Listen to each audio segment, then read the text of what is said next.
রাজ্যের একাধিক জেলায় একই অভিযোগ সামনে আসছে এবং সেই অভিযোগ আবাস নিয়ে। নজর রাখবো মুর্শিদাবাদের দিকে। তালিকা থেকে একাধিক উপভোক্তার নাম বাদের অভিযোগ পাকা ঘর থাকা সত্ত্বেও অনেকের নাম তালিকায় রয়েছে। ডোমকলের 1 নম্বর ধুলাউড়ি গ্রাম পঞ্চায়েতের ঘটনা এটি। রাকিবুল ইসলাম ফোন লাইনে রয়েছেন। প্রতিনিধি রাকিবুল, কি অভিযোগ করা হচ্ছে, বিষয় কি জানা যাচ্ছে এখনো পর্যন্ত?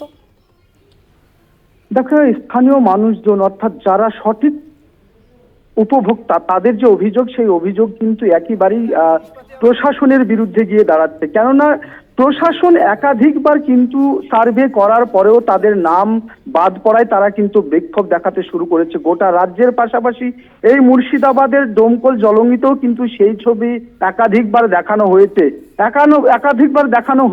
জলঙ্গি গ্রাম পঞ্চায়েত থেকে শুরু করে জলঙ্গি পঞ্চায়েত সমিতি এবং ডোমকল পঞ্চায়েত সমিতিতেও বিক্ষোভের ছবি।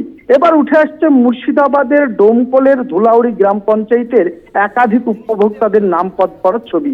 সেই ছবিতে অভিযোগ করছে তারা দুবার নাম প্রকাশ্যে আসলেও কিন্তু তৃতীয় তালিকা অর্থাৎ যে ফাইনাল তালিকা, সেই ফাইনাল তালিকায় তাদের নাম না থাকায় তারা কিন্তু কবে পুষছেন এবং ভোগান্তির শিকার হচ্ছেন।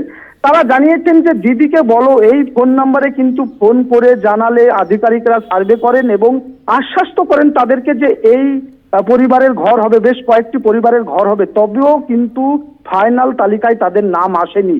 তাহলে দিদিকে বলো ফোন নাম্বারে ফোন করে কি সুবিধা হলো, কেন আধিকারিকরা তার নাম বাদ দিলেন, এই নিয়ে কিন্তু একাধিক প্রশ্ন উঠছে। যদিও এই প্রসঙ্গে ভিডিও জানিয়েছেন যে যাদের নাম বাদ গিয়েছে তারা পুনরায় যদি বিডিও অফিসে যোগাযোগ করে তবে তাদের নাম বিবেচনা করবে সরকার কর্তৃপক্ষের পাশাপাশি প্রশাসনিক কর্তৃপক্ষ, এবং যাদের বিলাসবহুল বাড়ি আছে, ঝাঁচকচকে বাড়ি আছে, তাদের নাম অবশ্যই বাদ পড়বে, এমনটা জানিয়েছেন ডোমকল বিডিও। তবে সাধারণ মানুষ, যেটা উপভোক্তারা অভিযোগ করছে যে কয়েকবার